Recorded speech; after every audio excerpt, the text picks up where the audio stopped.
Hello everyone, I welcome you again to my channel Literature Zone, and as you all must be aware that we are revising previous year NET examination question from the year 2024, and so here is the second question from the paper.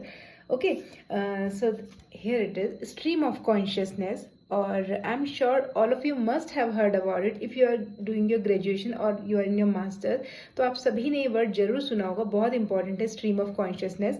Okay, ये एक narrative technique है. तो if you have to define this term, stream of consciousness, it is a narrative mode or method that attempts to depict the multitudinous thoughts and feelings which pass through the mind of a narrator. Narrator जो किसी भी कहानी को वर्णन कर रहा है, उसके दिमाग में जब बहुत सारे तरह तरह के थॉट्स की एक चेन चलती है और वो उनको सोचता रहता है अपने ही दिमाग में, तब हम उसको कहते हैं एक नैरेटिव टेक्निक जिसका नाम है स्ट्रीम ऑफ कॉन्शियसनेस. इसका एक दूसरा नाम भी है जिसे हम बोल सकते हैं इंटीरियर मोनोलॉग. इंटीरियर मोनोलॉग मतलब अपने ही दिमाग में वो अंदर सोच रहा है, मोनोलॉग अपने आप से ही बात कर रहा है.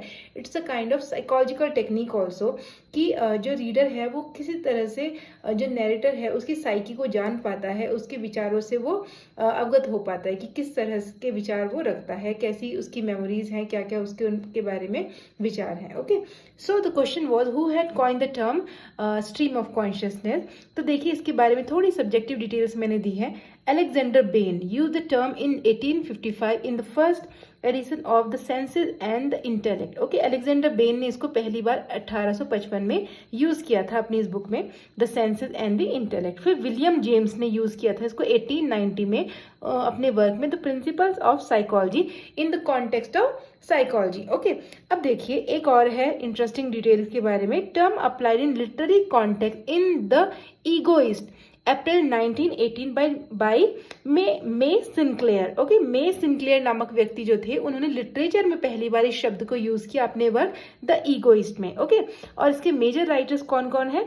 Marcel Proust, James Joyce, Dorothy Richardson and Virginia Woolf. ये चारों बहुत ही फेमस राइटर्स हैं इस टेक्निक को अपने वर्क में यूज करने वाले. ओके, और भी राइटर्स होंगे but these are the major writers. And as I have already said that for preparing objective question you must prepare yourself in a very subjective manner. यदि आपको ऑब्जेक्टिव क्वेश्चन रेडी करने हैं तो उतनी ही आपको सब्जेक्टिव स्टडी करनी होगी. Okay, all the best, make your own notes.